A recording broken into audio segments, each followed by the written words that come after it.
আসলে কি ভাই, বাংলাদেশের ভিতরে সবচেয়ে যারা অবহেলিত, অধিকার বঞ্চিত, এমনকি যারা দেশের জন্য অনেক ভালো ভালো কাজ করেন এবং দেশকে যারা সহায়তা করতেছেন প্রতিনিয়ত, প্রতিটা মাসে, প্রতিটা দিনে, প্রতিটা বছর, যারা বাংলাদেশকে টিকিয়ে রাখার জন্য গায়ের রক্ত পানি করে কাজ করতেছেন, তাদেরকে বাংলাদেশিরা সবচেয়ে বেশি অবহেলা করে, তাদেরকেই কামলা মনে করে। তাদের অধিকার নিয়ে সরকার কখনো সচেতন হয়নি, এমনকি তাদের অধিকার নিয়ে তারা নিজেরাও সচেতন হয়নি। বাংলাদেশের এই নিরীহ এই মানুষগুলো যারা প্রবাসে অবস্থান করতেছেন, তাদের নিয়ে কথা বলতেছি। তারা সারা জীবন শুধু দেশের জন্য করেই যাচ্ছে, পরিবারের জন্য করেই যাচ্ছে, সবার জন্য শুধু করেই যাচ্ছে। তারা বিনিময়ে কি পাচ্ছে? না পাচ্ছে দেশ থেকে কোনো সুযোগ সুবিধা, না পাচ্ছে মানসিক শান্তি, না পাচ্ছে পারিবারিক মিলবন্ধন, একসাথে থাকার অপুরন্ত সুখ। সব কিছুর থেকেই তারা যেন বঞ্চিত। লাস্ট বয়সে, বৃদ্ধ বয়সে তাদের একটু সুখ শান্তি যেন হয়, বা তাদের একটু যেন চিন্তামুক্তভাবে চলতে পারে, অর্থনৈতিক ক্রাইসিস যেন না হয়, বা অন্যের উপর যেন নির্ভরশীলতা না আসে, বা অন্যের উপর নির্ভরশীল যেন না হয়ে চলতে হয়। এই কারণেই আমরা বাংলাদেশ সরকারের কাছে একটি দাবি জানিয়েছিলাম, সেটা হলো পেনশন। কিন্তু এই পেনশন নিয়েও সরকারি নানা মহলে এর বিরোধিতা দেখতেছি। এমনকি প্রবাসীদের মধ্যেও অনেকেই অনীহা প্রকাশ করেন। বিশেষ করে যারা দেখা যাচ্ছে ভালো টাকা ইনকাম করেন, তাদের ভবিষ্যৎ তো উজ্জ্বল, তাদের তো পেনশন না হলেও চলে, প্রবাসীদের মধ্যেও আছে এরকম। কিন্তু একটা কথা মনে রাখবেন, বাংলাদেশ থেকে যারা প্রবাসে আছে, শতকরা 80 থেকে 90% লোকই লেবার পোস্টে আছে, ক্লিনার পোস্টে আছে। তাদের বেতন, স্যালারি কিন্তু অতটা বেশি না। তারা দিনরাত অক্লান্ত পরিশ্রম করে 12 ঘন্টার থেকে 16 ঘন্টা ডিউটি করে তারা এই টাকাগুলো ইনকাম করেন। মানে তারা যদি 8 ঘন্টায় ডিউটি করেন, তারা যদি ছুটির দিনে ছুটি কাটান, তাহলে কিন্তু তাদের যে বেতন, তাতে কিন্তু তাদের সংসার চলবে না। তারা ডাবল ডিউটি করেন, তারা ছুটির দিনেও বাইরে কাজ করেন, নানা রকম তারা সাইড সুইটে কাজ করে তারা কিছু টাকা বাড়িতে রোজগার করেন। হয়তো 40 থেকে 50,000 টাকা তারা মাস, বা 30,000 টাকা মাস তারা ইনকাম করেন। এই যে ইনকামটা করতেছেন, এই ইনকাম দিয়ে কিন্তু ফ্যামিলির চাহিদা, আত্মীয় স্বজনের চাহিদা, এইগুলো পূরণ করতেই কিন্তু সব টাকা শেষ হয়ে যায়। লাস্ট বয়সে গিয়ে কিন্তু তাকে একটা ব্যবসা করবে বা একটা চলার মতো টাকা কিন্তু থাকে না। যার কারণে আমরা কিন্তু এরকম গরিব প্রবাসীদেরকে উদ্দেশ্য করে, এরকম শতকরা 80 থেকে 90% এই যে সাধারণ প্রবাসী, এদেরকে উদ্দেশ্য করে আমরা বলেছিলাম যে আমাদের একটা পেনশন ব্যবস্থা খুবই জরুরি। আমাদের এই যৌক্তিক দাবিটাও সরকার মেনে নিতে এত হিমশিম খাচ্ছে। এখানে কিভাবে এটা সম্ভব সেটাও আমি একটা ধারণা দিয়েছিলাম, যে আমরা প্রবাসীরা যে প্রতি মাসে রেমিটেন্স পাঠাই, তার শতকরা 5% দিলেই কিন্তু আমাদের এই পেনশন দাবিটি পূরণ করা সম্ভব।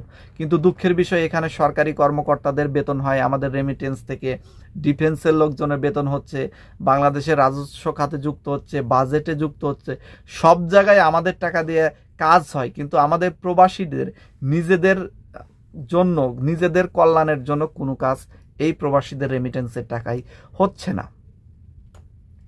সম্মানিত ভিউয়ার্স, খুবই কষ্টদায়ক, খুবই দুঃখজনক। আমি সর্বোচ্চ আমার জায়গা থেকে চেষ্টা করেছিলাম প্রবাসীদের দাবিগুলো পূরণ করার জন্য, আদায় করার জন্য।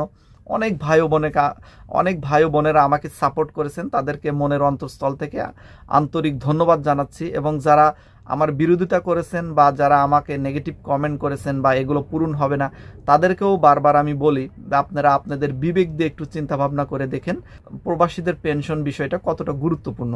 আশা করি বিবেকবান মানুষগুলো কেউ বলবেন না যে এই পেনশনটা অযৌক্তিক, বা এইগুলো নিয়ে কথা বলাটা অযৌক্তিক, সময় নষ্ট। তো যাই হোক, আমি সরকারের কাছে আবেদন জানিয়েছিলাম, সর্বোচ্চ চেষ্টা করেছি এগুলো যেন দাবিগুলো পূরণ হয়। এখন ডিসেম্বর মাস চলতেছে, জানি না আদৌ এগুলো পূরণ হবে কিনা, কারণ যে যত দিন যাচ্ছে তত সম্ভাবনা কমে যাচ্ছে। সম্ভাবনা কমার পিছনে আমরা নিজেরাই দায়ী, কারণ আমরা নিজেদের অধিকার নিয়ে আমরা নিজেরাই কখনো কাজ করি না। আমাদের প্রবাসীদের মধ্যে অনেক ভালো ভালো পর্যায়ের লোক আছে, অনেক ভালো ভালো উপর পোস্টে লোক আছে, কিন্তু তারা এই বিষয়টি নিয়ে কখনোই সচেতন হয়নি, কখনো এই বিষয়টি নিয়ে সরকারের কাছে দাবি তারা উপস্থাপন সেইভাবেই করেনি। তাদের স্বার্থের জন্য, তাদের স্বার্থে যেগুলো দরকার সেগুলো নিয়ে সরকারের সাথে আলোচনা করে, বা তাদের এই অধিকারগুলো চেয়ে থাকে। যার কারণে আমাদের পেনশন দাবিটি পূরণ হবে কিনা এখনো ধোঁয়াশার মধ্যে আছে, জানি না সামনে কি হতে চলেছে। এই সরকারের কোনো মতিগতি এখন পর্যন্ত আমি বুঝতেছি না। তবে আমরা সামনে নির্বাচিত সরকার আসলে আমাদের দাবি পূরণ করতে পারবো কিনা সেটাও এখন নিশ্চয় সেটাও বলা কঠিন, কারণ আমরা প্রবাসীরা যদি একতাবদ্ধ না হতে পারি, আমরা যদি আমাদের অধিকার আদায় করতে সচেতন না হতে পারি, তাহলে আমাদের দাবিগুলো কোনো সরকারই দিয়ে যাবে না। একটা প্রবাদে একটা কথা আছে যে বাচ্চা কান্না না করলে মা নাকি দুধ দেয় না। তো আমরা প্রবাসীরা নিজেরাই এই বিষয়টি নিয়ে সচেতন না, আমরা নিজেরাই এই বিষয়টি নিয়ে সরকারকে বারবার বলতেছি না বা চাপ সৃষ্টি করতে পারতেছি না, যার কারণে কিন্তু আমরা এই বিষয়টি থেকে এত বছর ধরেও বঞ্চিত। আমরা কিন্তু এই পেনশন দাবিটি অনেক আগের থেকেই কিন্তু অনেক প্রবাসী ভাই ও বোনেরা বলেছেন, কিন্তু সেইভাবে বলেননি ঐক্যমত হয়ে। যেমন সৌদি আরব বলেন, মালয়েশিয়া বলেন, দুবাই বা মধ্যপ্রাচ্যের যে কোনো দেশ বলেন, কুয়েত বলেন বা ইউরোপের লোকজন বলেন বা যারাই প্রবাসে আছেন, যারা ওয়ার্কিং ভিসাতে আছেন, সবাই যদি আমরা একতাবদ্ধ হয়ে আমরা যদি সরকারকে জোর দাবি জানাতাম, ইনশাল্লাহ এতদিন কিন্তু আমাদের পেনশন থেকে শুরু করে সব কিছুই পাস হয়ে যেত, সরকারেরও এই বিষয়টি নিয়ে জোরালো একটা পদক্ষেপ আসতো। তো ধীরে ধীরে যেহেতু আমরাই চাচ্ছি না, আমরাই এই বিষয়টি নিয়ে গুরুত্ব দিচ্ছি না, যার কারণে কিন্তু বিষয়গুলো ধীরে ধীরে ঝিমিয়ে যাচ্ছে, বিষয়গুলো ধীরে ধীরে হারিয়ে যাচ্ছে। আমার পক্ষ থেকে আমি সর্বোচ্চ চেষ্টা করতেছি প্রবাসীদের অধিকার নিশ্চিত করার জন্য। তবে এটা আমার একার কাজ নয়, আমি একা চাইলেও এটা করা সম্ভব হয় না বা সম্ভব হবে না। সবাই মিলে যদি আমরা একতাবদ্ধভাবে কাজ করি তাহলে সম্ভব হবে। আপনারা এখন চিন্তা ভাবনা করুন, প্রবাসী ভাই ও বোনেরা, আপনারা কি করবেন। আপনারা একতাবদ্ধ হয়ে আমরা যদি রেমিটেন্স কন্ট্রোল করতে পারতাম, রেমিটেন্স বিষয়টি নিয়ে সরকারকে বাধ্য করতে পারতাম যে আপনারা আমাদের দাবি আদায় না করলে রেমিটেন্স দেব না, তাহলে আমরা অবশ্যই দাবিগুলো খুব সহজেই আদায় করে নিতে পারতাম। কিন্তু আমরা দুঃখের বিষয়, এই বিষয়টি আমরা এখনো ঐক্যমত হতে পারিনি, বা ঐক্যমত আদৌ হব কিনা এটাও এখন নিশ্চয়ভাবে বলা যাচ্ছে না, কারণ আমরা প্রবাসীরা নিজেরাই নিজেদের অধিকার সম্পর্কে অসচেতন।